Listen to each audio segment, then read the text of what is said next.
just got to see my dad yesterday, and he lived in California for the last long time, I don't know, decade or more. And now he's in Arizona, so I never get to see him in person. So that was great. But he is trying to tell me that I'm arrogant.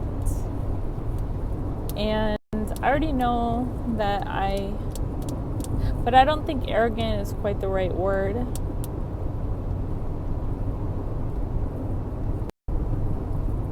I would say that I have a sizable ego. But there are people who act like they have a big ego, but they actually have a weak, tiny, little, fragile ego. And they just put on this facade, and it's like, looks like a big ego, but really they're really insecure. Felt like I was gonna sneeze. Those are people talk about people having a big ego like it's bad, but I think that it's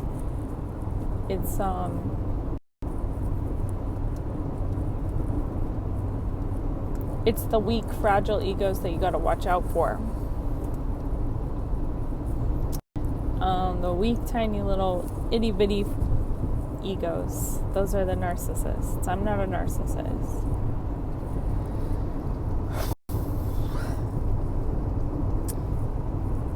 Having a big ego sometimes has to do with knowing that you are operating at a level that no one else is at. And if you are acting like that when it's not the case, well, then you're in the wrong. But if it's the case, then you're just being honest. He is probably right. More people would like me if I tried to get people to like me instead of being so honest and risking coming across as arrogant. But I haven't really wanted to get people to like me, because why am I going to cater to the people who I don't even want their approval, because I don't approve of them. I don't even think what they're doing is profitable, so why do I care if they like me or not? If they dislike me, it's probably more of a compliment half the time than if they do like me. If everybody likes you, you're doing something wrong. You're not doing something right. I don't know if he's right. I mean, he's definitely right that I am getting more and more arrogant with every passing year. But I don't know if he's right that I should stop going in that direction. I mean, it would solve some of my problems. Don't get me wrong. If I want to get married and have a family, it might be easier to do if I would try a little bit to get someone to like me, instead of just be like, why wouldn't you like me? If you don't like me, I don't think that you have any taste. That's how I don't try to get people like me, and people like me. So I don't understand why I would start trying. But I can see where he's coming from, but I just don't think that he understands that with every year I get better. I grow. And I have more to be confident about with all the work that I do on myself. Whether it's spiritual work, whether it's self-discipline, whether it's research, whatever it is, I have more value each year. But when I look around at society, and it's an arrogant thing to say, but I don't care. It doesn't make it less true. With each year, society degrades more and more and more and more. And I don't like that I'm the only one growing. I don't think that's great, that it's just me growing. So, I'm frustrated at other other people don't work on themselves. I'm frustrated that they stay stagnant. I'm frustrated that I have more to offer every year and they have less to offer every year. That sucks for me. They'd be doing me a favor and everyone else a favor if they would grow, but they don't want to grow. They want to be mad at me because I grew, because I changed, because I outgrew them, or whatever. Be mad all you want. It's not like, be mad, but that's a stupid choice. You should have just worked on yourself. It was your choice to spend all of that time not working on yourself. That's not the choice I made.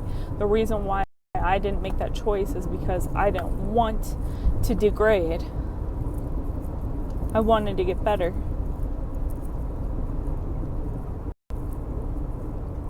So if that happens and you're mad that I have something to be arrogant about and you don't, then maybe you should just take a look inside. Focus on your mother freaking self. It's your job to. You have a responsibility to do that. If you have kids, if you have a husband, if you have family, you're not doing them any favors by you choosing not to work on yourself and just, I'm just perfect just the way I am. That's arrogant. I'm good enough just the way I am without me trying to get any better. That's arrogance. I'm humble enough to say there's plenty of room for me to grow.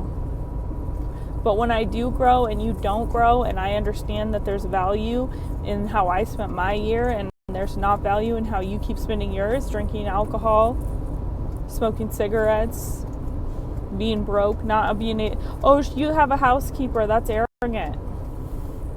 You could afford it too if you quit smoking. You could afford it too if you quit drinking. You spend your money on what's important to you. If what's important to me is that I can spend my time the way I want to when I'm off work and instead of cleaning my house, and I'm arrogant because I make that choice, you're arrogant because you had $10 every single day that you gave to a cashier at Casey's General Store in exchange for a freaking nasty smelling cigarette that takes years off your life. Oh, but I'm arrogant. Okay. You know what? I don't care because I'll take it. If you want to call me arrogant, I don't know if I'm going to disagree with you. I think there might be a better word. Does people like me more? How come I don't think I've been rejected? I can't even remember being rejected. So if I ever got rejected, it was so uneventful in my life that I can't think of it. I can't recall when I got rejected by someone. Can't remember it happening, so it probably happened. Obviously, I'm not sweating it because I can't think of it.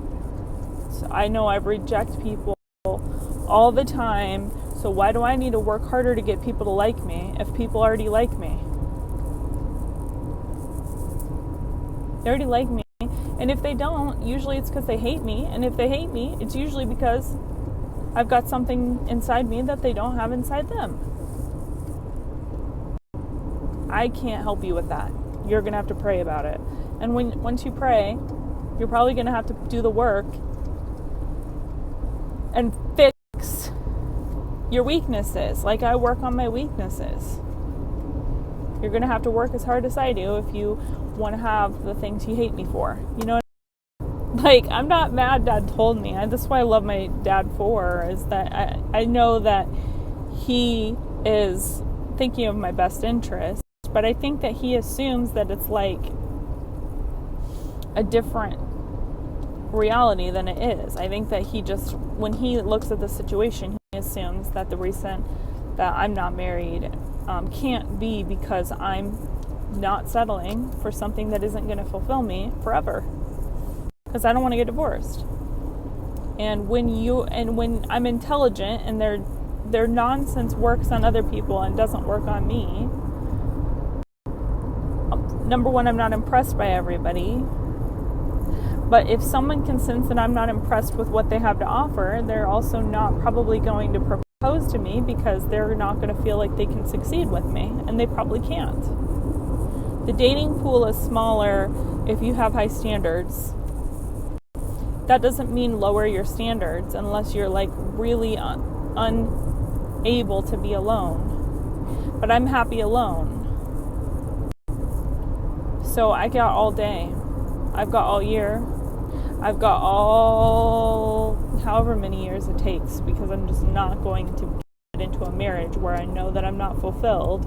I'm not going to be fulfilled by the person just so that I can be married. But he doesn't get that because I think he doesn't get that because he assumes when people screw him over that it's his fault, that he's a jerk, that he did something wrong. And I'm like, a lot of times I know for a fact that the reason why somebody did me wrong is because they suck, and that's the end of the story. It isn't because I deserved it, or there's something that I did, like something where I wasn't a good enough friend, so they did it to me. That's not why. People do stuff because they're jealous of you. People do stuff because of your confidence, and they want to break your confidence. They just don't. I don't know when they're going to learn it doesn't work. I don't know at what point they're going to learn that the more you try to break me and I don't die from it. Sorry, it's like glaring. That all that happens is just create this whole new level of me that's even more me. That's even more everything you're despising. I don't know when they're ever going to get that. I don't know if they can understand that. I don't know if they can relate. I don't think that they can. I don't even think they know why they're doing what they're doing. It's almost like a spiritual thing that takes over them, and they give in to the like entities that tempt them, you know what I'm saying? It's almost like you want to think they're that calculated, and maybe some people are, but some people don't know why they're carrying out Satan's agenda against you. But I know for a fact that I have an enemy who roams like a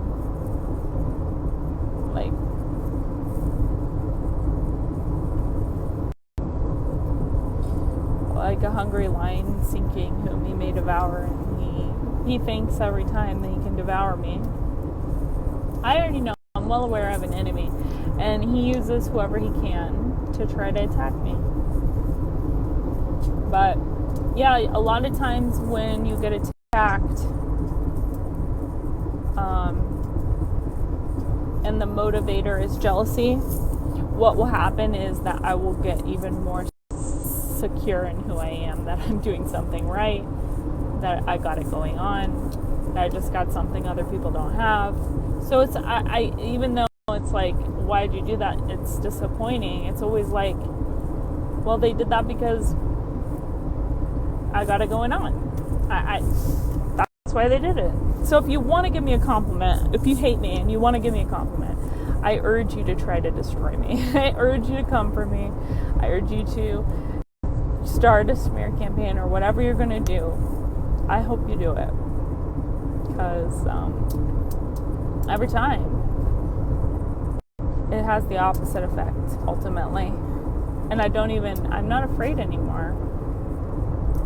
Like, things have happened to me that were my worst fears. When your worst fears come true, the things that you're just the most afraid of happening and they come true, when that happens, people lose control of you if they used to have any. You know what I'm saying?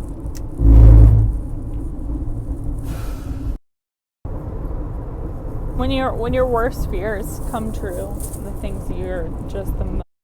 And our battle really isn't against flesh and blood anyway. It's dark powers. It's principalities, it's rulers in dark high places. Ooh, didn't mean to zoom. And ultimately what that means is like, I feel like God let my enemies carry out something to destroy me, right? But when he did that, the reason he allowed it is because, like, my ultimate enemy, Satan, lost control. Like, if he had anything on me, he doesn't have it now. And I think God needed to bring me to that level to be able to use me for whatever my role is in the kingdom. It's going to require me to be free of what I'm the most afraid of, or what can control me, what keeps me from doing what I know I ought to do, but I'm afraid if I do it, what I'll lose and what will get taken. And like, the only people who helped me get to that point, like helped me get to this level, are people who hated me and people who envied me. They did me the biggest favors, you know what I'm saying? So after taking the lessons that I've taken in my life,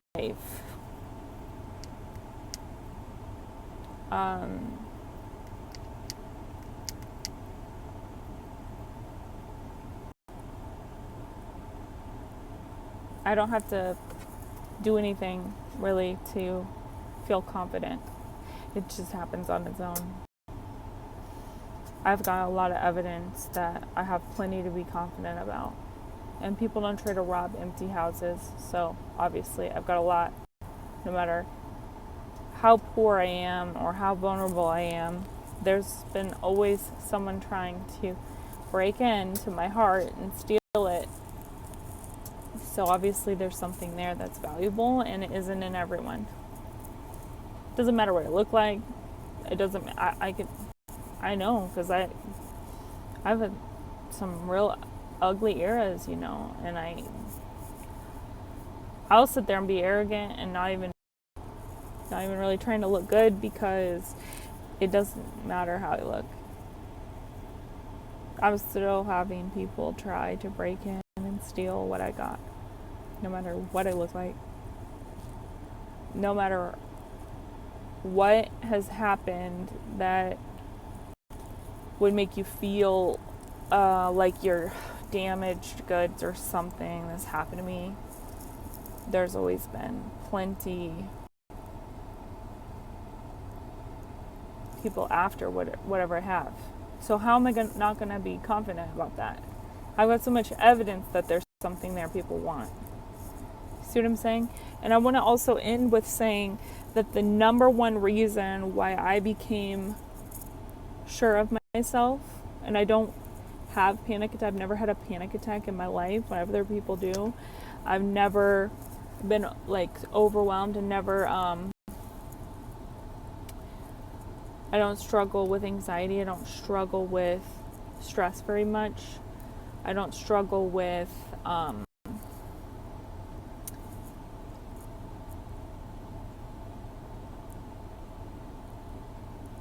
like mood swings, or I don't struggle with things.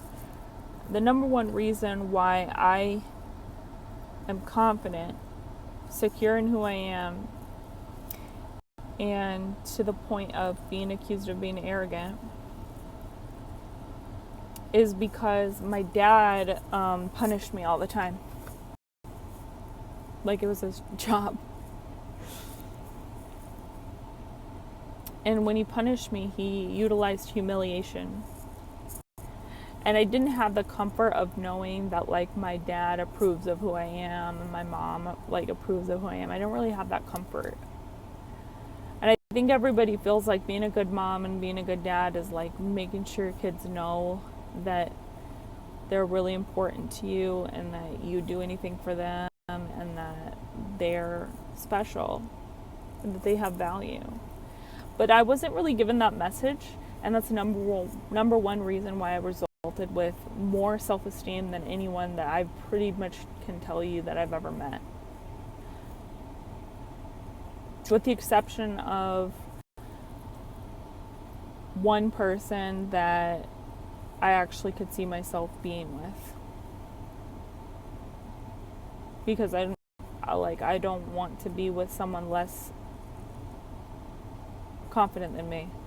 I want them to be confident. I want them to know who they are. And if you don't know who you are and you don't know that you're great, then you're probably not great. Other than that person, I really never encounter anyone who I think has the equipment to get through difficult trials in life, to conquer wars, to conquer,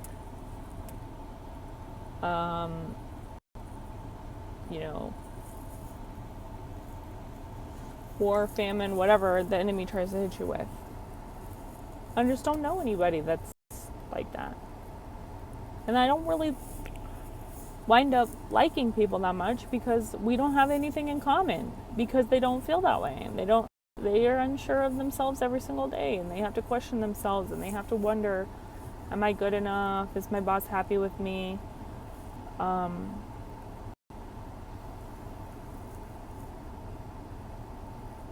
just don't deal with that. And it's nice. So I would take it any day, being humiliated every day by my parents, being made to know that I am not the most important person in the family, I'm the least important person in the family. In the Bible it says the last shall be first and the first shall be last. I was put last. That's what helped me. But it didn't happen through feeling good. It didn't happen through comforting feelings. It happened through pain. But what I'm saying is, like, I also wind up preventing a lot of pain too, because I had pain then when it was supposed to happen, instead of pain through your whole adult life as you cope with not being equipped with the tools to be able to handle life and grow. We're constantly like, well, I just don't have enough of my needs met. Let me just take from other people, and the only reason I'm doing it is because I don't have enough to survive, so I'm in survival mode and I'm just trying to survive, I'm just trying to survive, so I have nothing to give right now. No, I'm not going to be able to show up for them. If they did something for me, then they better know they're in debt, because they owe me for that, because I need things I don't have, and the only way I'm going to get it is if they, you know what I mean, like, come through. I did something for them once, they got to do it back to me. The only reason I do things for other people is so that they will do things back for me when I need it. Otherwise I wouldn't do it at all. Like, that kind of stuff. What do you have to offer in a marriage if that's how you are? Why would I want to marry someone? Why do I want them? So Dad, you know what I'm saying? Like, he doesn't know. He's trying to help me. He doesn't know. But why would I want to marry someone like that?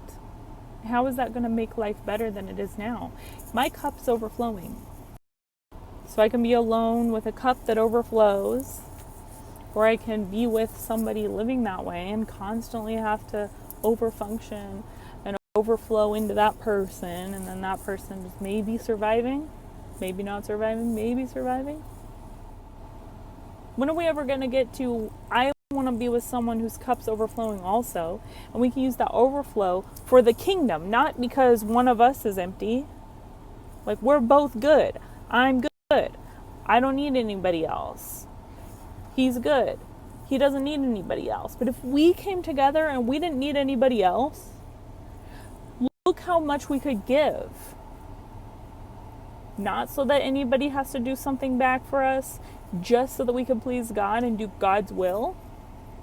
That's what I'm waiting for. If I can't find that, then I will be alone and I will do better without anyone. Is it irritating? Yeah, it's irritating. Like, why can't you just handle life? And why, when you have time to do self-care so that your cup can overflow too,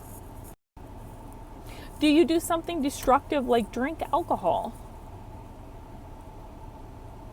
Like, how selfish, how arrogant, and how unuseful that makes you for God. God can't use you. Too busy being used by the devil. I don't want to marry someone being used by the devil, and I don't want the approval of people being used by the devil. And so I don't really want to be popular and liked unless it comes from people whose appreciation of you even has value to me, because I'm even able to respect their appreciation as a compliment and not just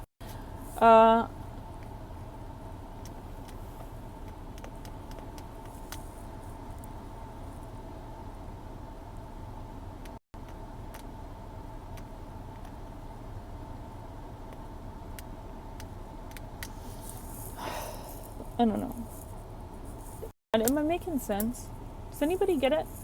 And if you don't, like, you should think about changing yourself to the point where you could start getting some of this. Because if you're not getting some of this, you're way behind. Fix yourself. It's not anyone else's responsibility to do anything for you. You need to grow. You need to spend time working on yourself and growing. Read the Bible, obey the Bible. That's the only growth that's really going to matter.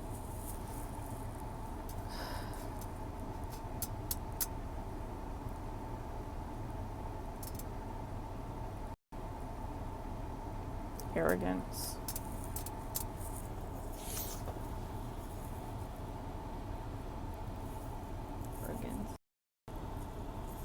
I'm not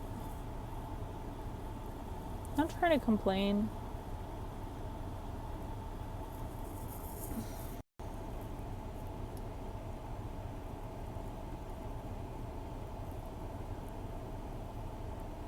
I want to rebuke people.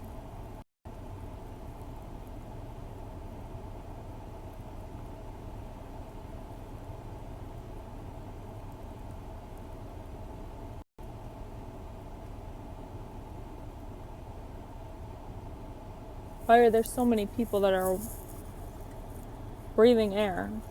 God put breath in their lungs, you know? I mean, think about it. All the times it's like, well, I gotta do this because I don't have enough. Like, I'm being shady to that person. I'm doing something underhanded to that person, but, like, I have to do it because I don't have enough. I don't have enough for me.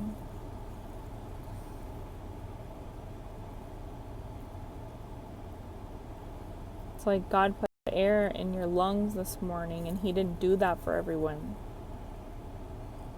There are a lot of people that didn't get that blessing. He put air in your lungs. What would you be doing without air in your lungs? Can you imagine just this 1 second that you didn't get?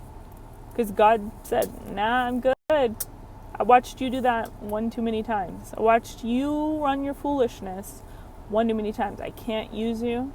Time's up. Your chance to finish the assignment that I have for you here is no longer on the table. And now it's everlasting too late.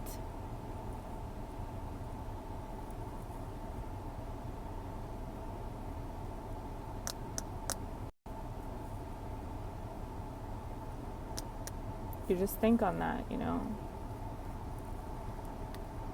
Like, I get burned and my car dies and I'm on the side of the road, and things happen to me too. But it's not like, oh, you know, I'm a victim because something happened to me.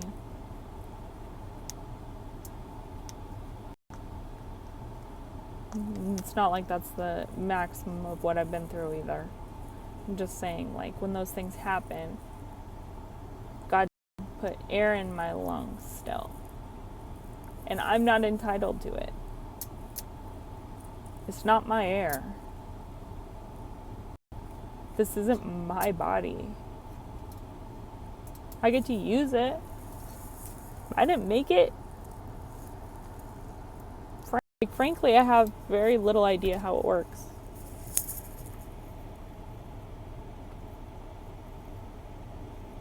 To think that God isn't giving us enough.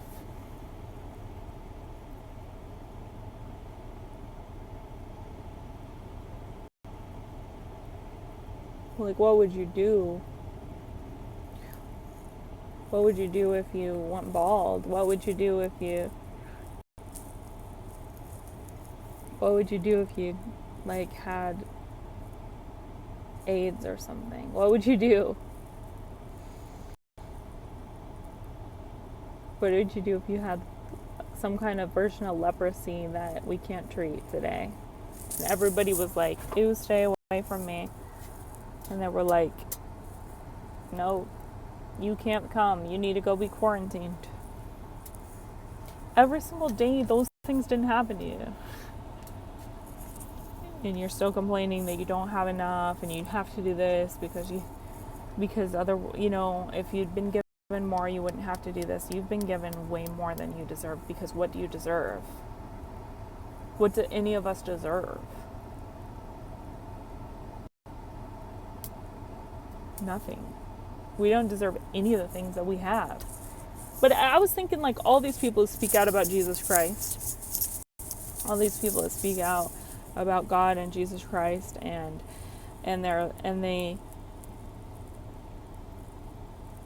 not only reject him, but they mock him. Every single one of them could be gasping. He doesn't make them gasp. He has that much grace that those people don't instantly drop dead. They aren't instantly struck by lightning. He just lets them go. Every single person who's ever mocked Jesus Christ, there was a decision made to let them keep having breaths. Like, how stupid do they look? And when they start begging for mercy, once it's too late and they start begging for mercy, and it's like, you got mercy. You already got that. You got to live to see another day and another year and another marriage and children later that didn't just arrive here from evolution where you mocked me. You know what I'm saying? Like, I don't know. That's why I think humility comes from humiliation from your parents as a child. Humility and humiliation go together. And it's the most humble people that look the most arrogant sometimes. Like, I'm well aware of what I'm not entitled to. My parents made that loud and clear to me, and I appreciate that. I remember when I slammed the door, my dad took it off the hinges and told me, this is not your door. This is my door. And he let me know that nothing in that house belonged to me. And he let me live there. And that's how God is too. Is basically like, not everything you have, every single thing you have, I have given it to you. Even the underwear that you have on.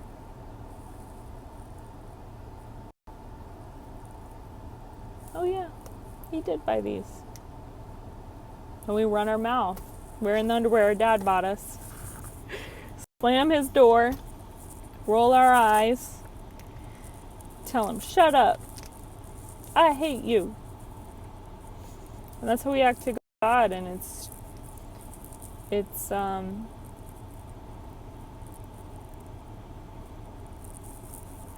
interesting to think about, huh?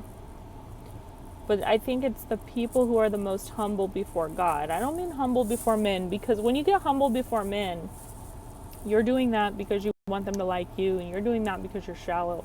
You're doing that because you have low self-esteem and you need their approval so much because you don't just have God's approval and know in your heart that what you're putting out into the world has value, that it's profitable because it was aligned with what His will is.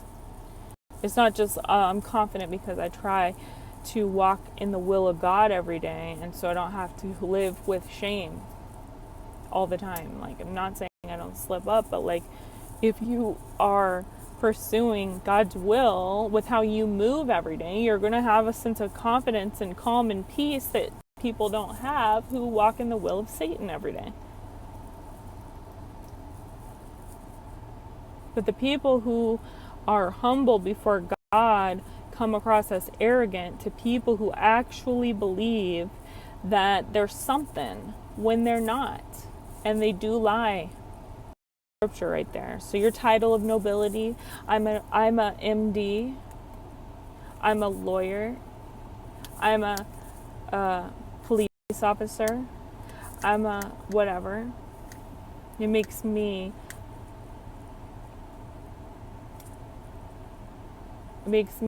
something special in the eyes of the world. So you better respect me. And if you disrespect me, then you're arrogant. You see what I'm showing you? I don't respect anybody's authority over Jesus. There is no authority over Jesus. If your advice, if your medical advice or whatever doesn't align with what I think I'm getting from God, then I am not going to have the respect that you think you deserve because you think your title of nobility is going to carry you. And it's like, well, she's arrogant because she didn't wear a mask. She's arrogant because she didn't get a COVID shot. She wasn't thinking about anybody but herself. Someone could have died. Someone's grandma could have died because Rianne didn't want to get a COVID shot. How arrogant.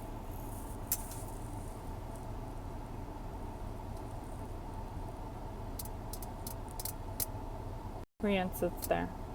God didn't tell me to get a COVID shot. God didn't tell me to wear a mask. God touched lepers. God told us to raise the dead and heal the sick and whatever. Like, we're supposed to be out in the trenches. We're not supposed to be like, stay home to save lives. I'm the who. I'm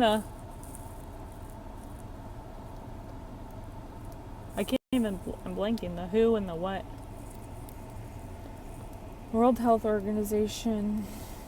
There's another one, I can't think of it. There's CDC. I'm the whatever. I've got this title. You got to respect our titles. I don't respect your titles because you're not my God. I don't respect your baloney.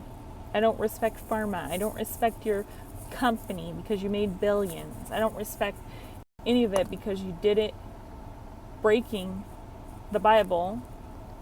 You did it lying and deceiving and causing harm everywhere you went. What am I supposed to respect again? I guess I'm more into rebuking you than showing you that you're queen, you're king. You're not king. Jesus is king. I have a king. He's the head over me. I'm a member of the king's body. I'm maybe part of his little toe or something. Okay? You're not even in the body. So why do you think that you're a king?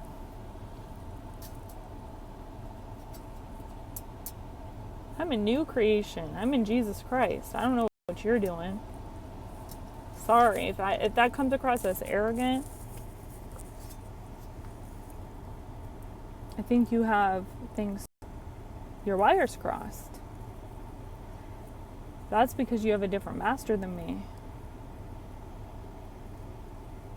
That's because I have one master. I have Jesus Christ as my master, and the world is not my master. Your master is the world. Okay. Everyone has that decision to make, and there's plenty of benefits to choosing the world. And you do get to be more popular, and no one's going to be turned off by you by saying you're arrogant. Everyone's going to think that you're safe, and they might give you a lot of benefits and privileges and whatever.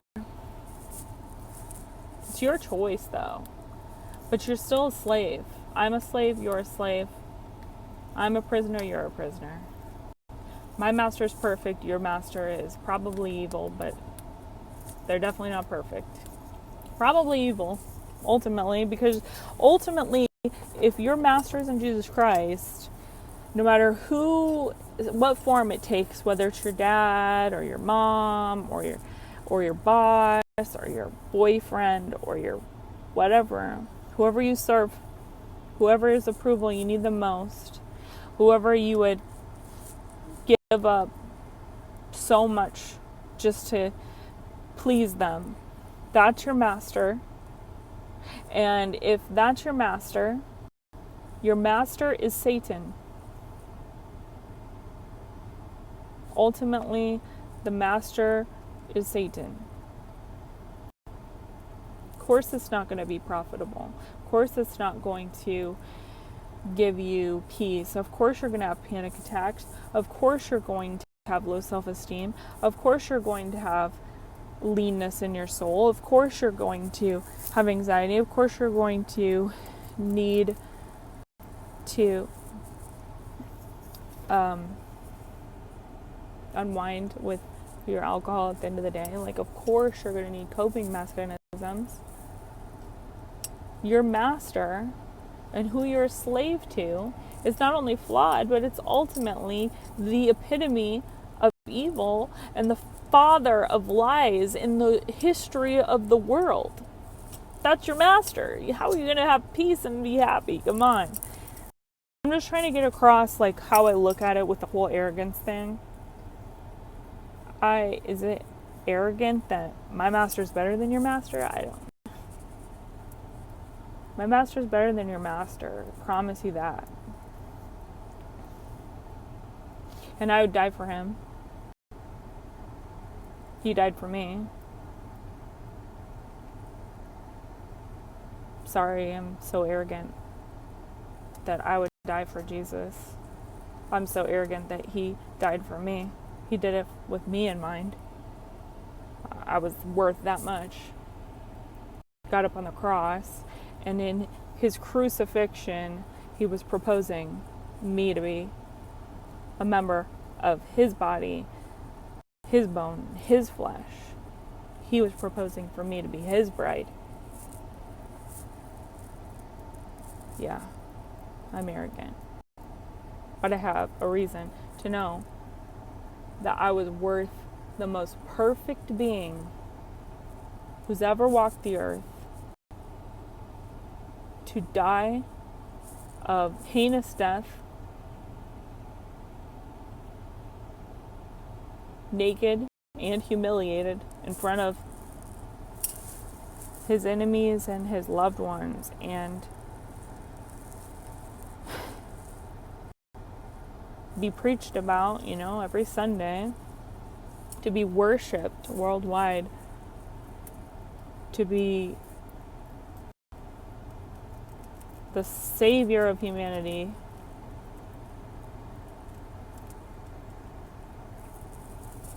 And he did it with me in mind. What am I confident about? Probably that. Because it's not me. It's not me being good. It's not me being special. It's not me being born with just abilities that other people don't have. It's that I came from dirt that sinned and did all kinds of horrible things for thousands of generations, for thousands of years. And there's still enough inside me to be loved by God that he did that. That he purchased me. Like I was in slavery, I was in bondage by Satan.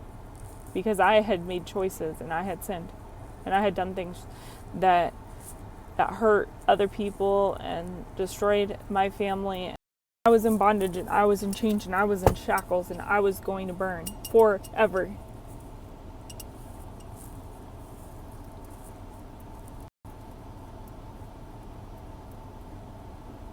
And Jesus had that in mind when he carried the cross that he was going to be nailed to.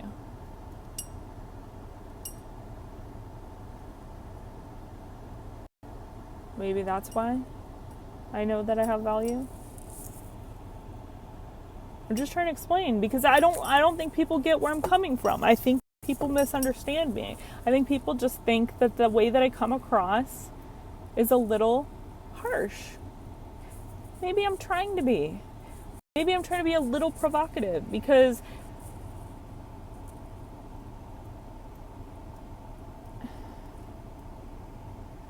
I want something to click. I just want people to get it without me sugarcoating and trying to make it so like, can we spoon feed this? It's like, get thicker skin and listen to what I'm saying.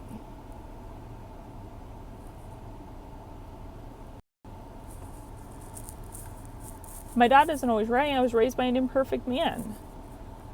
I think he's wrong about this. Maybe I'm wrong that he's wrong about this. Maybe in 10 more years of growth, I'll go, oof, shouldn't have said that, Rand. You were way off. Because I usually am. When you grow, you look back and you're like, you were way off. I'm just telling you that where I'm at right now, this is how I'm comprehending it. And there might be value in it that takes you somewhere in your life too, because a lot of people have issues with their parents. A lot of people have issues with their dads. A lot of people have issues with their parents seeing you for the good in you and criticizing and things like that. I'm not alone in that. But it's a different way of looking at it, isn't it? To be like, everything that's working for you right now did not happen because of your mommy kissing your forehead and telling you that no matter what you do in life, you could never disappoint them. It doesn't come from that. It's not profitable. The world is trying to sell that that's a profitable way to raise your kids. And I fell for it. I was all about gentle parenting. I was all about it to a really high degree.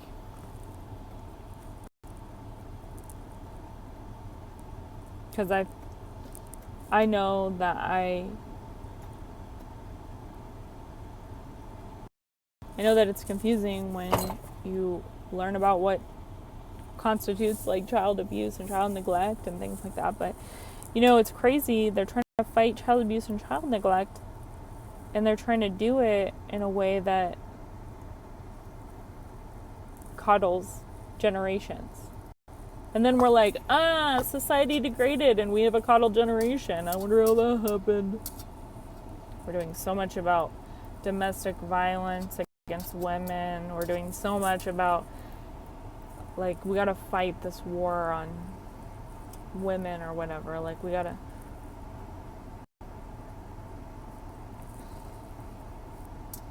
If you want to help society, you would take away women's right to vote. You'd take away women's freedom to work in the workplace. You put them back in the kitchens, in their homes, teaching and rearing their own children.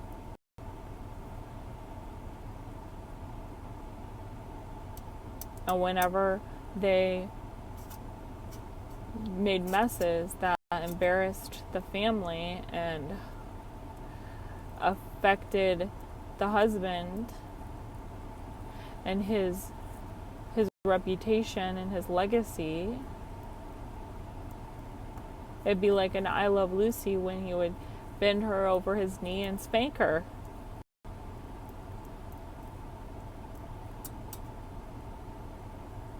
That's how we would make strides in not having a coddled, degenerate society. if we made those changes I just listed.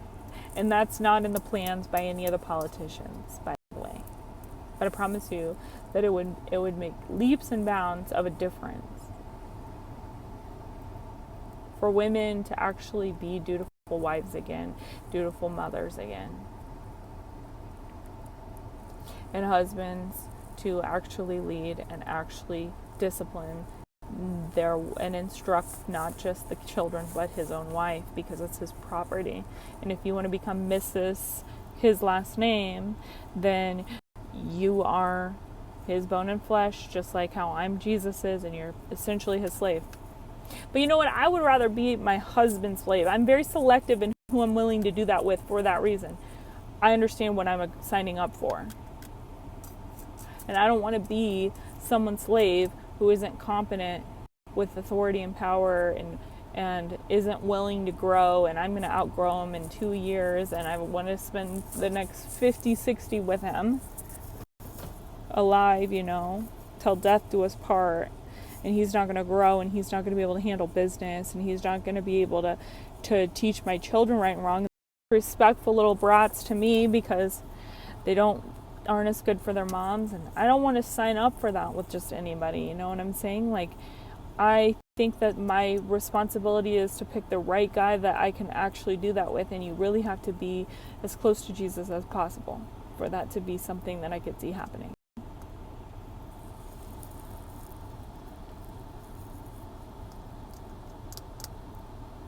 I lost my train of thought, what I was saying earlier, because I was in the middle of a thought.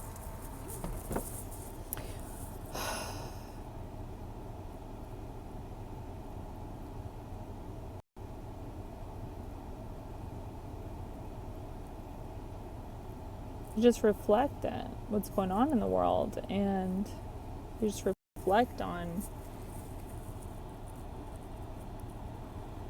what do you think's on other people's minds today? You know what I'm saying?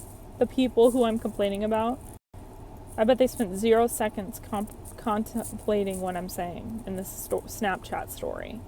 I bet that they spent seconds thinking about if they're low on cigarettes. I bet you they spent seconds thinking about like which shooter they're going to buy at the gas station, because I sell those kind of products all day to people, and their mind just, you can just see like, ooh, they're like squinting. They're kind of like, oh, what do you got? Do you have the watermelon? Do you have the, a rum chata? What do you got? And it's like, oh, okay. Let's all decide. What's it gonna be? Okay. Oh, okay. Good choice. Okay, let's scan it. It's like, why don't you spend 2 seconds thinking about what you're doing here? Why are you here? Why is there breath in your lungs? Why are you taking up space? So how am I not supposed to feel arrogant toward a lot of people? How am I not? Please explain.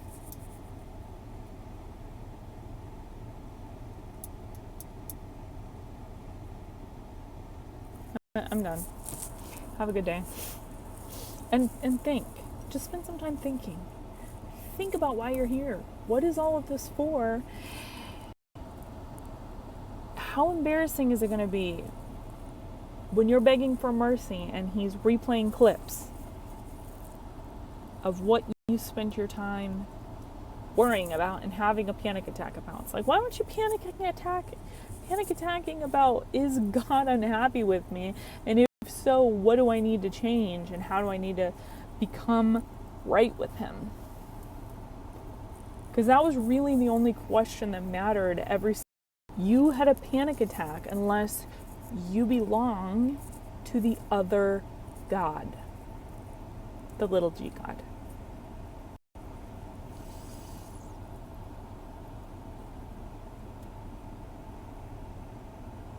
The point of life is one thing. Do you know what it is?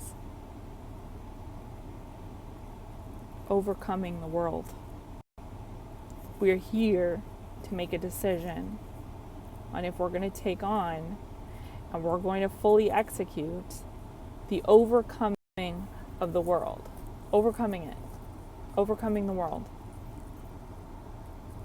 Jesus overcame the world for us. That's what the church is. That's how you overcome the world, is you get baptized into his body. You become a member of what's going to heaven, which is him.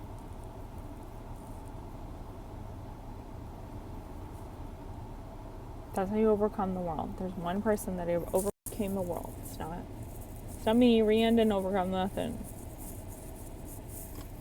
Rianne surrendered her life to the one who overcame the world. It's not mine. It's his.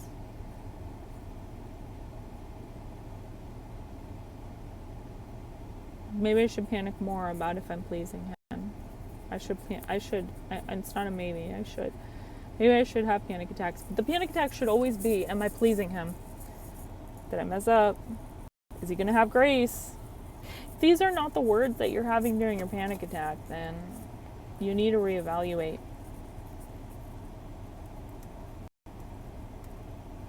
Your life doesn't belong to him if that's how you're living it.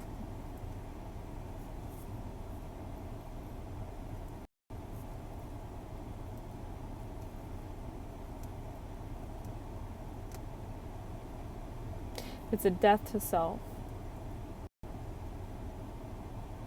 My flesh is dead. It was buried in baptism.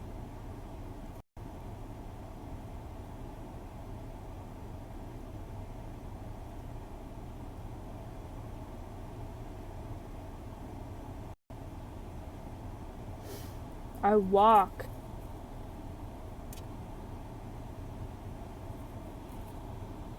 covered in Jesus' grace, covered in his blood, covered in his grace, his mercy, his bone. And I'm his. I'm part of him. I'm not him, but I'm part of him. I'm just trying to make sure that people are understanding why there's confidence there. Because I don't think that that's the Christianity that they're involved in. Their Christianity is like, you need to be humble to your neighbors. It doesn't say that. It doesn't say be humble to your neighbors. I want to say one more thing. I was going to go, but I need to explain one more thing about arrogance. I want to give you a picture of Moses. Moses was the most humble man at the time when he lived. He was the most humble man on earth. He was the most humble man who had ever lived at the time when he lived. He was the meekest man. And I want to give you a picture of Moses interacting in the world with sinners.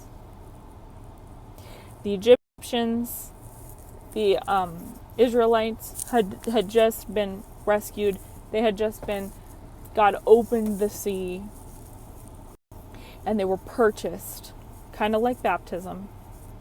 It was a symbol of baptism, being purchased out of the debt that they were in, the bondage, the slavery that they were in, and the water, symbolizing the blood of Christ, swallowed up everything that was chasing them, all of the debts they owed, everything that, that the slave, that the Egyptians felt that they were entitled to. Everyone who felt like they owned the Israelites and what they were wearing and what they had been fed over their entire lifetime, that they were in debt, got swallowed up in that watery grave. Okay? They didn't even know God, and they were being shown that God was not only real, but that he could open the sea to make a way where there was no way out for them.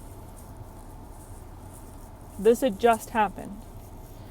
And Moses went up to Mount Sinai, and they started worshiping other gods and doing just things that made God so angry. So God told Moses, this is what they're doing. I want you to go kill them. I'll raise up a new people. I want you to go. I want you to just kill them off. I'm done. Like, I've done so much for them. I just purchased them. They're mine. I purchased them back from captivity that they got themselves in, from sin, with this grand gesture that's prophesying the blood of the Son that's coming later, Jesus Christ's blood. I did all of that for this group of people that are going to do me like this and worship my enemy. You're going to, like, no way, Jose. Go there, kill them all. And Moses negotiated, and he's like, don't do that. It's gonna make it hard for people to see that, it's gonna make it hard for people who are gonna hear of that, and it's gonna look bad. Let's not do that. Like, we'll work out something else. Long story short, he rebukes them. He deals with them by taking all the jewelry that they had gotten, what God had given them, by spoiling the Egyptians, frauding the Egyptians. They got Egyptian jewelry and all this gold. It was part of how they were set free, because God was providing for them, and he got them to basically have the Egyptians give them their things.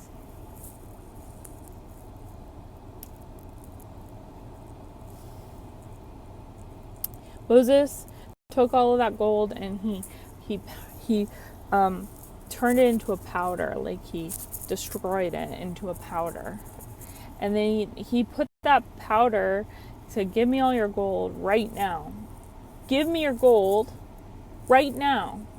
Makes them give him his gold, destroys it in front of them, sprinkles it into the water, and he says, you get down there and drink it. I'm just giving you the idea of who this is. What does the most humble man in the world at this time look like? He looks like my dad, the way he raised me. An abusive father. The ones we're trying to get out of the homes. The ones that we're trying so hard to label as dangerous and get them so they don't have custody. And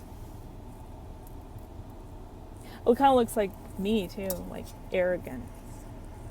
Kind of looks arrogant, right? Like, who does he think he is? You know what I'm saying? Who do you think you are? Why are you better than us? Because he's walking in the will of God and you're not, maybe. You know what I'm saying? Like, does that matter? Does it not matter to you? Does that have no value? If he's the meekest man in the entire world and he has the authority to rebuke like that, then being meek and mild doesn't mean trying to please everybody and being like, I don't know, you guys, like, if you'll just have me, I'm just so grateful. Like, do you guys mind?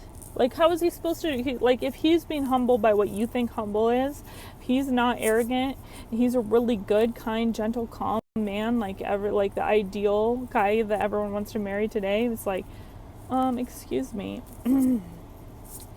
Excuse me. Would it be okay with you if I just had that gold? Can I please have that gold? It's not gonna be, well, can't make any of those promises and not be lying. Can I see it? Can I see your gold? Will you cooperate with me on that? I don't wanna hurt you or anything, but I think it would be best if you give me your gold, and then what I'll do is I'll crumble it up, okay? And it might make you disappointed, but then I'll be here and I can hold your hand while you have to drink it up, okay? And then we have to do this so that you don't get killed, because God wants to kill you. I'm right here, and I'm holding your hand, and I'll never let go, and I'm just here to support, but I'm going to need you to drink this gold, and then I'm going to need you to choose a side you're going to have to choose if you want to be on God's side or not. And if you do choose that you're going to be on God's side, then I won't slay you. But I'm going to have to slay you if you choose the other side, okay? Moses slayed 3,000 men that day. They didn't choose God. He killed them. But that is a lot less than we're about to die that way. He was negotiating with God. God was going to kill all of them. So is it better to only slay 3,000 after you made all of them get down there and drink it? You might not know what arrogant is. You might not know what humble looks like. You might not know. You might be off. You don't read your Bible. That's your problem. You go to churchianity. Where you go and you worship God, they don't teach you the Bible. They are loosely based on Bible stories, but you never hear those lessons because they don't want men that actually walk in the image of God. But you know what? I'm not marrying anyone less than that. Promise you that. I'm not spending my life devoted to and serving like a slave because I would be their slave. Someone who's less than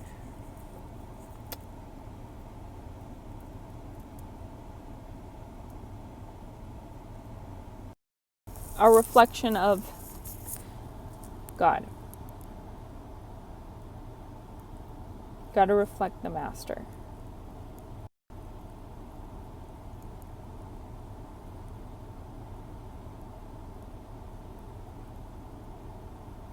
And everyone else wants a pushover husband. Everybody else wants a man they can control. I don't want a man I can control.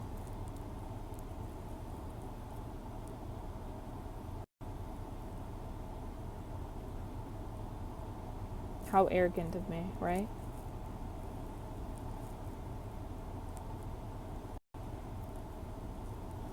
How arrogant. I'm just tired of being misunderstood. I don't even think any of this is going to help anyone understand me any better. But